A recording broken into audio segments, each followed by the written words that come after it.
గజం కేవలం 500 రూపాయలతో 1210 గజాల భూమి కేవలం 6 లక్షలు మాత్రమే. హృదయపూర్వక నమస్కారాలు. ఫస్ట్ టైం చాలా కాలం తర్వాత ఫుల్ ఎలక్షన్ కమిషన్ రావడం దాని తాలూకు సీరియస్నెస్ తెలియజేస్తూ ఉంది. ముఖ్యంగా ఆంధ్రప్రదేశ్ ఎన్నికలు చాలా ప్రజాస్వామ్యబద్ధంగా జరగాలి అని కేంద్రం ఎన్నికల సంఘం మన నిర్ణయం తీసుకున్నందువల్లే ఈ రోజున ఫుల్ ఎలక్షన్ కమిషన్ ఆంధ్రప్రదేశ్ విజయవాడలో రావడం జరిగింది.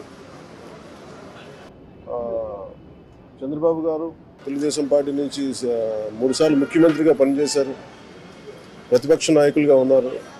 ఆయన సుదీర్ఘమైన అనుభవంలో కూడా నేను ఎన్నిసార్లు ముఖ్యమంత్రిగా ఉన్నప్పుడు కూడా ఎలా జరిగినాయని చాలా బాగా వివరించారు. ఎంత ఫెయిర్ ఎలక్షన్ జరగడానికి ఆయన సాయశక్తులు ఎలా కృషి చేశారో చెప్పారు. జనసేన తరపున అలాగే వైసీపీ ఏమేమి చేసింది ఇప్పుడు దాకా, దొంగ ఓట్లు ఎలా రిజిస్టర్ చేశారు, ఆ చంద్రగిరి ఇందాక మీరు చెప్పినట్టు చంద్రగిరిలో దాదాపు 1,00,000 పైచిలుకు ఓట్లు దొంగ ఓట్లు నమోదు చేస్తే దాదాపు దాంట్లో 1/4 ఆల్మోస్ట్ దాన్ని యాక్సెప్ట్ చేశారు.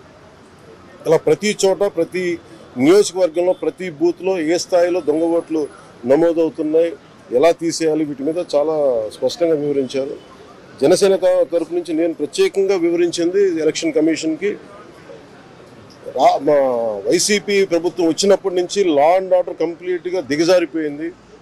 ఎవరన్నా ప్రజాస్వామ్య హాని పొలిటికల్ పార్టీస్ కానీ వ్యక్తులు కానీ ప్రైవేట్ వ్యక్తులు కానీ వాళ్ళందరి మీద కేసులు ఎలా పడుతున్నాయి, కేసులు ఎలా చేస్తున్నాయి, ముఖ్యంగా బైండ్ ఓవర్ కేసులు ప్రత్యేకించి పొలిటికల్ పార్టీ టీడీపీ వారి మీద కానీ జనసేన కార్యకర్తల మీద కానీ ఇవన్నీ చాలా క్లియర్గా తెలియజెప్పడం జరిగింది వారికి. అలాగే పోలీసు అధికారులని ఇప్పుడు సడన్గా మారుస్తూ ఉన్నారు. లాస్ట్ 2 నెలలుగా మార్చేస్తూ ఉన్నారు. మళ్ళీ ఎన్నికలు సంఘం వచ్చేటప్పటికి మళ్ళీ వాళ్ళకి కావాల్సిన అధికారులను తిరిగి అక్కడ వేయించుకునేలాగా తీసుకొచ్చిన ప్రణాళికలు చేస్తాం, అది కూడా బలంగా తెలియజేశాం. అలాగే మహిళా కానిస్టేబుల్స్ ప్రత్యేకించి సంబంధం లేని చోట్ల వాళ్ళు దాదాపు 87 నియోజకవర్గాల్లో వాళ్ళు పెట్టారు, అది వాళ్ళు దూరం చేయమని ప్రత్యేకంగా ఆయన వివరించారు. నేను ఇంకోటి ప్రత్యేకించి నేను చెప్పింది ఏంటంటే వాలంటీర్స్ అనేది విలేజ్ సచివాలయం అనేది ప్రత్యేకించి అది యాంటీ కాన్స్టిట్యూషనల్ బాడీ, వాళ్ళని దయచేసి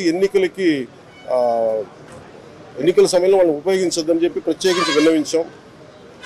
అలాగే మేము కోరుకుంది ఏంటంటే మీరు కనుక సంపూర్ణంగా దీని వైపు చూడకపోతే, దీని పారదర్శకత కన్నా దీని ఎలక్షన్ చేయకపోతే ఇక్కడ ప్రజాస్వామ్యం కూని అయిపోద్ది, ఇక్కడ హింస ఎక్కువైపోద్ది.